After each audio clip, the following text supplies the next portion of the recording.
Hello, dear students. I am Shahina Parveen Pathan, Assistant Professor in Economics.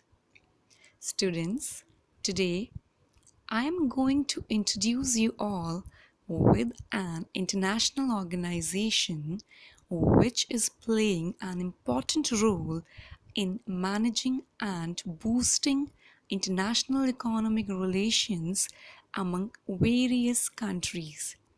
And this organization is very famously known as IMF, that is International Monetary Fund, अंतर्राष्ट्रीय मुद्रा कोष। आज हम एक बहुत ही famous, बहुत ही प्रसिद्ध अंतर्राष्ट्रीय संस्था के बारे में पढ़ेंगे और उस संस्था के क्रियाकलाप, उद्देश्य और संरचना को जानेंगे, जिसे कहा गया है या जिसे नाम दिया गया अंतर्राष्ट्रीय मुद्रा कोष। We will start our explanation by having an overview of the organization. The International Monetary Fund is an organization of 189 countries working to facilitate global monetary cooperation among 189 countries, and we can say to secure financial stability, to facilitate international trade, to promote high employment, to sustain economic growth, and to reduce poverty around the world. आज हम जिस अंतर्राष्ट्रीय संस्था के बारे में जानेंगे, उस संस्था के बहुत से उद्देश्य थे और यह संस्था 189 देशों के स्वरूप को लिए हुए आज के समय में कार्य कर रही है। इस संस्था के कार्यों की गणना में हम कह सकते हैं, इसमें शामिल हैं अंतर्राष्ट्रीय मौद्रिक कोऑपरेशन को बढ़ाना, फाइनेंशियल स्टेबिलिटी को प्राप्त करना अर्थात वित्तीय स्थायित्व को प्राप्त करना, अंतर्राष्ट्रीय व्यापार को बढ़ावा देना, रोजगार के ऊंचे स्तर को प्राप्त करना, सतत आर्थिक वृद्धि या सतत आर्थिक विकास की ओर बढ़ना और विश्वव्यापी गरीबी को कम करना। The IMF works to foster global growth and economic stability. It provides policy advice and financing to members in economic difficulties and also works with developing nations to help them achieve macroeconomic stability and reduce poverty. इस संस्थान का या इस organisation का बहुत ही important या बहुत ही महत्वपूर्ण उद्देश्य यह है कि यह हमेशा अंतर्राष्ट्रीय वृद्धि और आर्थिक स्थायित्व की ओर जोर देती है और उसे प्रबल बनाने को हमेशा प्रेरित रहती है। अब हम देखेंगे कि इस संस्था का अस्तित्व कब आया और यह संस्था कब बनी। IMF was created in 1945. The IMF is governed by and accountable to the 189 countries that make up its near global membership. अंतर्राष्ट्रीय मुद्रा कोष की स्थापना 1945 में की गई, लेकिन हम अगर देखें तो इसकी स्थापना जुलाई 1944 में ब्रिटेन वुड्स में न्यू हैम्पशायर USA में आयोजित की गई एक कॉन्फ्रेंस में 44 देशों के सम्मेलन में की गई थी और IMF के साथ साथ अंतर्राष्ट्रीय पुनर्निर्माण और विकास बैंक, जिसे IBRD का नाम दिया गया, भी इसी सम्मेलन में स्थापित किया गया। अंतर्राष्ट्रीय मुद्रा कोष और IBRD की स्थापना एक ही समय और जगह पर हुई थी। इस कारण इन दोनों को ब्रिटन वुड्स ट्विंस के नाम से भी या ब्रिटन वुड ट्विंस के रूप में भी जाना जाता है। अब हम देखेंगे कि नॉर्वे जो कंट्री है, it became 189th member of IMF and World Bank also. India joined IMF in 1945 when it was created. The resources for IMF loans are member countries themselves. IMF collects funds from member countries. अंतर्राष्ट्रीय मुद्रा कोष के ऋणों का जो स्रोत है वह सदस्य देश स्वयं है। IMF फंड कलेक्ट करता है अपने सभी सदस्य देशों के से। Now comes the point why IMF was created. अंतर्राष्ट्रीय मुद्रा कोष को बनाने की ज़रूरत क्यों पड़ी? The IMF, also known as the fund, was conceived at a UN conference in Bretton Woods, New Hampshire, United States in July 1944. जो मैंने अभी आपको बताया, यह 1944 में ब्रिटेन वुड्स में एक सम्मेलन में आयोजित किया गया। The 44 countries at that conference sought to build a framework for economic cooperation to avoid a repetition of the competitive devaluations that had contributed to the Great Depression of the 1930s.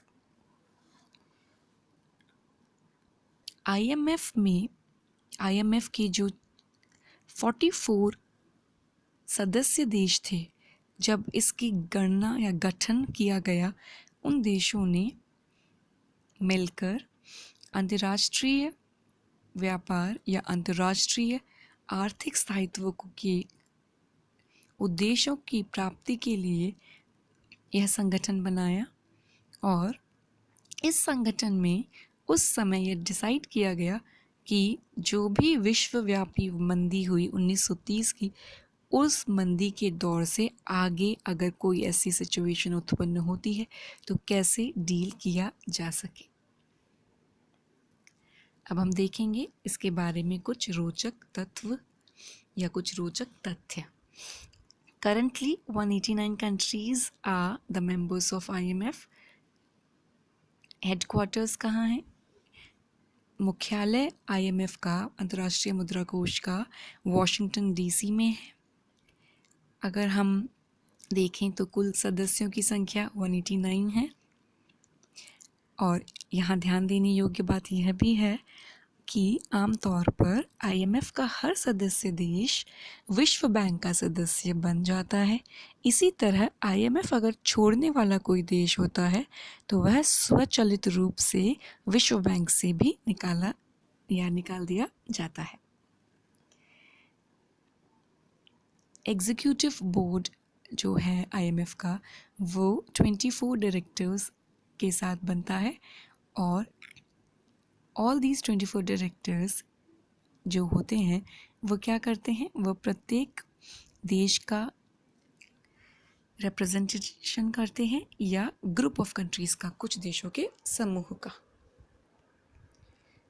Objectives of IMF, अंतर्राष्ट्रीय मुद्रा कोष के क्या क्या उद्देश्य हैं? बहुत ही महत्वपूर्ण बिंदु कि अंतर्राष्ट्रीय मुद्रा कोष बनाने के पीछे क्या उद्देश्य निहित थे, तो हम देखेंगे। The number 1 objective of forming International Monetary Fund was to promote monetary cooperation. International monetary cooperation को बढ़ावा देने के लिए अंतर्राष्ट्रीय मौद्रिक सहयोग को बढ़ावा देना अंतर्राष्ट्रीय मुद्रा कोष का एक उद्देश्य है।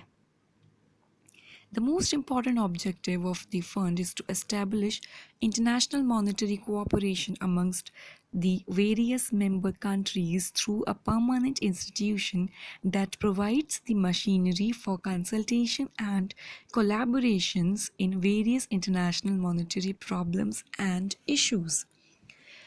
अंतर्राष्ट्रीय मुद्रा कोष एक स्थान प्रोवाइड करता है या प्रदान करता है सभी देशों को, सभी सदस्य देशों को, कि कैसे आपस में अंतर्राष्ट्रीय मौद्रिक सहयोग को बढ़ावा दिया जा सके. The second objective behind the organization of IMF was to ensure exchange stability. दुनिया में विनिमय स्थिरता को बढ़ावा देने के लिए भी अंतर्राष्ट्रीय मुद्रा कोष का गठन किया गया. Another important objective of the fund is to ensure stability in the foreign exchange rates by maintaining orderly exchange arrangement among members and also to rule out unnecessary competitive exchange depreciations. Exchange stability से हम क्या समझते हैं? विनिमय स्थिरता. Exchange stability को ज्ञात करने से पहले हमें समझना होगा विनिमय दरों के बारे में. फॉरेन एक्सचेंज रेट्स, अंतर्राष्ट्रीय विनिमय दर, या जिसे हम विदेशी विनिमय दर भी कहते हैं. विनिमय दर से तात्पर्य है जब भी किसी एक देश की करेंसी को दूसरे देश की करेंसी के रूप में व्यक्त किया जाता है तो उसे हम विनिमय दर कहते हैं. ठीक है. एक्सचेंज रेट क्या हुआ? When a currency is expressed in terms of other currency. ऐसी अवस्था में यह ज़रूरी होता है, यह ध्यान में रखना पड़ता है कि अंतर्राष्ट्रीय रूप से हर करेंसी को किस अंतर्राष्ट्रीय करेंसी के रूप में व्यक्त किया जाता है और उसकी स्थिरता पर भी ध्यान देना होता है, क्योंकि बहुत सारे कारणों की वजह से करेंसी में या एक्सचेंज रेट में, या हम कहें किसी भी देश की मुद्रा की करेंसी में डेप्रिसिएशन और एप्रिसिएशन की अवस्थाएं उत्पन्न हो जाती हैं. तो इन अवस्थाओं से मुक्ति के लिए अंतर्राष्ट्रीय मुद्रा कोष का गठन किया गया, जो यह इंश्योर करता है कि विनिमय दरों में स्थिरता स्थापित की जा सके. फिर हम देखेंगे एक और उद्देश्य था. वह उद्देश्य है बैलेंस्ड ग्रोथ ऑफ ट्रेड. अंतर्राष्ट्रीय व्यापार का विस्तार और संतुलित विकास को सुविधाजनक बनाना. अंतर्राष्ट्रीय मुद्रा कोष का एक और उद्देश्य यह है कि यह हमेशा इस बात पर जोर देता है कि विश्व व्यापार या अंतर्राष्ट्रीय व्यापार प्रबल बने और सुदृढ़ हो. IMF has also another important objective to promote international trade so as to achieve its required expansion and balanced growth. This would ensure development of production resources and thereby promote and maintain high levels of income and employment among all its member countries. अंतर्राष्ट्रीय मुद्रा कोष इस बात पर जोर देता है कि प्रत्येक देश को अपने उत्पादन के संसाधनों को बढ़ाना चाहिए और विश्व विकास की ओर आगे बढ़ना चाहिए. करेक्शन ऑफ BOP मल एडजस्टमेंट्स. अंतर्राष्ट्रीय मुद्रा कोष का एक और उद्देश्य यह है कि यह भुगतान संतुलन की कठिनाइयों का सामना करने वाले सदस्य देशों को भुगतान संतुलन को ठीक करने के लिए संसाधन उपलब्ध कराता है. मैंने आपको भुगतान संतुलन, या जिसे साधारण रूप से हम भुगतान शेष भी कहते हैं, के बारे में पिछले कुछ क्लासेस में पढ़ाया था. जब भी करंट अकाउंट या कैपिटल अकाउंट की वजह से जब BOP में डिसइक्विलिब्रियम उत्पन्न होता है, असंतुलन की अवस्था उत्पन्न होती है, तब IMF अंतर्राष्ट्रीय मुद्रा कोष उन देशों की सहायता करता है अनुदान के रूप में या ऋण प्रोवाइड करवा के। तो हमें ये ध्यान रखना होगा कि आईएमएफ के उद्देश्यों में बीओपी के मल एडजस्टमेंट्स को या भुगतान शेष की जो कठिनाइयां हैं उनको भी दूर करना इसका एक महत्वपूर्ण उद्देश्य रहा है। जैसे इसमें बताया गया है कि it gives confidence to members by selling और lending funds foreign currency resources to the member nations. यह एक जो भी सदस्य देश प्रतिकूल भुगतान शेष की समस्या से ग्रस्त होते हैं उनके विनिमय दरों में परिवर्तन लाकर या उन्हें उधार या अनुदान दे करके उनकी सहायता करता है प्रतिकूल भुगतान शेष की सिचुएशन से बाहर निकलने में। इसके स्ट्रक्चर की या संरचना की अगर हम बात करें तो it has 3 tired system of functioning. इसमें 3 स्तरीय कार्य करने की एक व्यवस्था है। बोर्ड ऑफ डायरेक्टर्स रहते हैं, ऑल नेशंस जिसमें सारे देशों को शामिल किया जाता है। फिर आता है फाइनेंस मिनिस्टर या सेंट्रल बैंक गवर्नर। फिर एनुअल मीटिंग्स होती हैं इसी में। फिर हम देखते हैं executive board, they look after daily work. Executive board दिनचर्या के या रोज़मर्रा के कार्यों को देखते हैं। They have 24 members. फिर 5 सीट्स आर रिजर्व्ड, इनमें से 5 सीट्स रिजर्व हैं यूएसए, यूके, जापान, जर्मनी और फ्रांस के लिए। फिर आता है तीसरा जो इसका व्यवस्था है वह है managing director, appointed for 5 years, can be reappointed. ये 5 वर्षों के लिए अपॉइंट किए जाते हैं और इन्हें हम रीअपॉइंट भी कर सकते हैं। अब हम देखते हैं मैनेजिंग डायरेक्टर के बारे में। इसमें बताया है Christine लेगार्डे। She was named as the managing director of the IMF for a 5-year term starting on 5th July 2011. She was re-elected by consensus for a second 5-year term starting from 5th July 2016, being the only candidate nominated for the post of managing director. Christine लेगार्डे अंतर्राष्ट्रीय मुद्रा कोष के managing director के पद पर कार्यरत हैं। अब आती है बात स्पेशल ड्राइंग राइट्स की। ये बहुत ही महत्वपूर्ण बिंदु है अंतर्राष्ट्रीय मुद्रा कोष की कार्यशैली को पढ़ने के लिए। इसे हम कहते हैं विशेष आहरण अधिकार, स्पेशल ड्राइंग राइट्स। अब हम ये देखेंगे कि ये जो विशेष आहरण अधिकार है इसका आवंटन कैसे किया जाता है। The SDR was created as a supplementary international reserve asset. इसे एक पूरक अंतर्राष्ट्रीय रिजर्व परिसंपत्ति के रूप में क्रिएट किया गया था और इस SDR में विशेष आहरण अधिकार में बहुत सी करेंसीज शामिल हैं। जैसे SDR का जो कुल वैश्विक आवंटन है वो 204 अरब SDR या US डॉलर्स में अगर हम देखें तो 296 बिलियन US डॉलर के रूप में है। SDR का मूल्य 5 मुद्राओं की टोकरी द्वारा निर्धारित किया जाता है। इसमें शामिल मुद्राएं हैं यूरो, डॉलर, कौन सा डॉलर? US डॉलर, जापानी येन, चीनी युआन और pound sterling.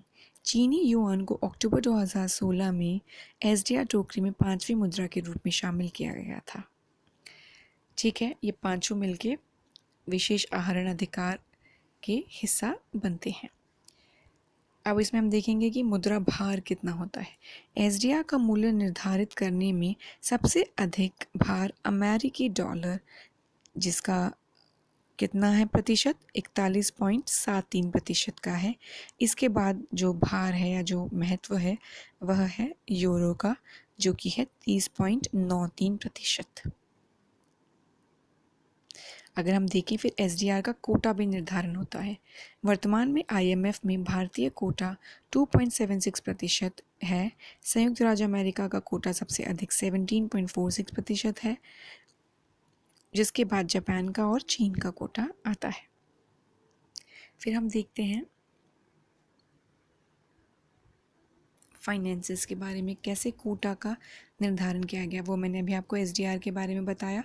The IMF's resources come mainly from the money that countries pay as their capital subscription when they become members. सदस्य देश ही IMF के संसाधनों के रूप में पैसा या मुद्रा या सहायता प्रदान करते हैं.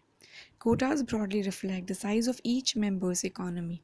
The larger a country's economy in terms of output and the larger and more variable its trade, the larger its quota tends to be. They also help determine how much countries can borrow from the IMF and their share in allocations of special drawing rights or SDRs. कोटे से यहाँ तात्पर्य यह है कि जिस देश का जितना अधिक कोटा होता है वह निर्भर किस बात पर करता है कि उस देश की आर्थिक अर्थव्यवस्था का स्वरूप कितना विस्तृत है. तो मैंने आपको बताया अभी सबसे अधिक कोटा किस देश का है, अमेरिका का, जो कि है 17.46%.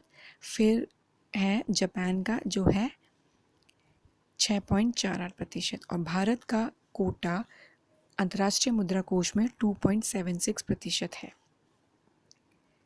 फिर देखते हैं गोल्ड के रूप में क्या समझाया गया है यहाँ पे. The IMF holds a relatively large amount of gold among its assets for reasons of financial soundness, also to meet unforeseen contingencies. अंतर्राष्ट्रीय मुद्रा कोष सापेक्षिक रूप से अपने परिसंपत्तियों में गोल्ड सोने की मात्रा में को अधिक रूप से रखता है.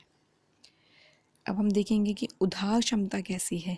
IMF अपने सदस्य देशों को लगभग $1 ट्रिलियन तक उधार देने में सक्षम है. अब हम ये भी देख सकते हैं कि IMF की जो स्थापना थी वह अंतर्राष्ट्रीय आर्थिक सहयोग के लिए एक ढांचा बनाने के लिए की गई. यह संगठन अपने कुछ उद्देश्यों को प्राप्त करने में कुछ सफल ज़रूर रहा है, लेकिन ओवरऑल अगर हम देखें तो इस संस्था पर अभी भी अमीर देशों का कब्ज़ा ज़्यादा है, क्योंकि इसके कोटे में इन अमीर देशों की भागीदारी ज़्यादा है. शायद यही कारण है कि IMF के प्रबंध निदेशक के पद पर अब तक केवल और केवल यूरोपीय लोगों का ही नियुक्ति की गई है. तो हमने कोटा और SDR के बारे में देखा इसमें, जिसे हम स्पेशल ड्राइंग राइट्स, विशेष आहरण अधिकार के रूप में समझते हैं. आगे हम IMF की हिस्ट्री और IMF और इंडिया के रिलेशन के बारे में पढ़ेंगे. Thank you so much all of you for listening to this video.